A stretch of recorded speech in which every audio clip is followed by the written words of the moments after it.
Donc après les programmes innovants, on va passer au programme solidaire. Très important également. Voilà, très important, et 4 beaux programmes que je vous propose de découvrir ensemble. La résidence Ariane. Avec la résidence Ariane, le groupe Galia et le SAMU social de Paris participent une nouvelle fois à réinventer les hébergements d'urgence. Situé dans le 14e arrondissement, l'immeuble rénové s'organise autour de logements qualitatifs et d'espaces de vie communs, ce qui favorise l'inclusion des résidents dans le quartier. La COP à Fourchon. Projet collaboratif et solidaire, la COP à Fourchon, développée par 3F Notre Logis, est issue d'un appel à projet lancé par la ville de Lille et sa métropole. Le but, faire en sorte que les futurs résidents de l'immeuble soient impliqués dès sa conception, en donnant leur avis et en interpellant directement l'opérateur. La grange de la Théoule. Intégrer nos enfants dans la vie de la cité. C'est ce que souhaitent les membres d'Équipolance en construisant la grange de la Théoule à Revel, en Haute-Garonne. Le concept, créer un habitat inclusif qui propose des logements à des personnes souffrant d'un handicap. Le Jardin du Carmel. Situé à Douai, non loin de Lille, le Jardin du Carmel, qui sera inauguré à l'été 2022, se veut le lieu de convergence de toutes les précarités, en hommage à l'esprit théologique qui habite les lieux. Un projet développé par Habitat et Humanisme, bailleur social agissant en faveur des familles les plus défavorisées. 4 programmes que l'on applaudit. Très fort.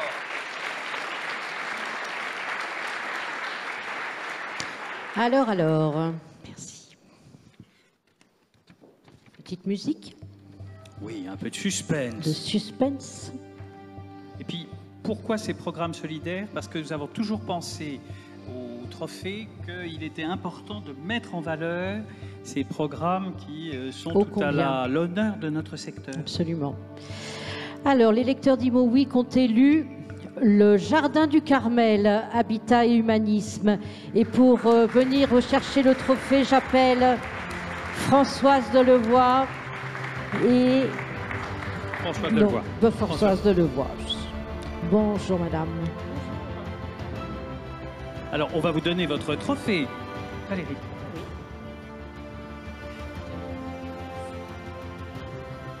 Merci beaucoup. Vraiment, je suis ravie.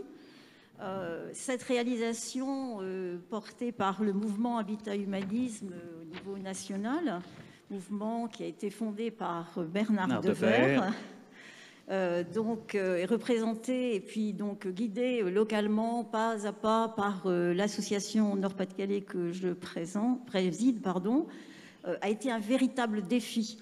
2 appels d'offres infructueux, un 3e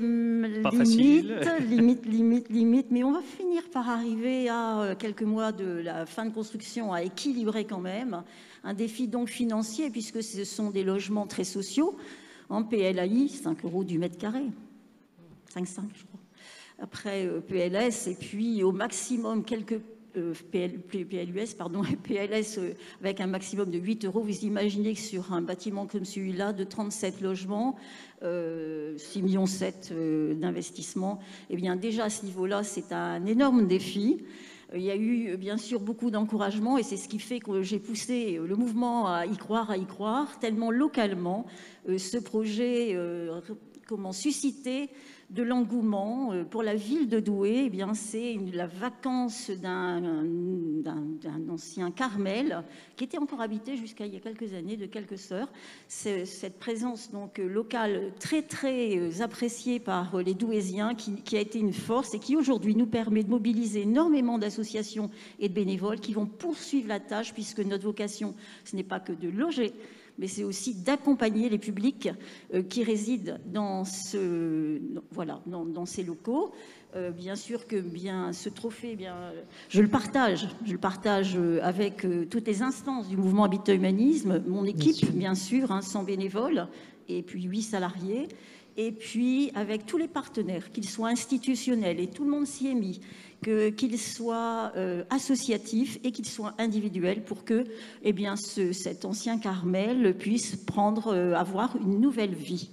C'est une magnifique initiative. Bravo à vous et restez avec nous. Je vous en prie, asseyez-vous.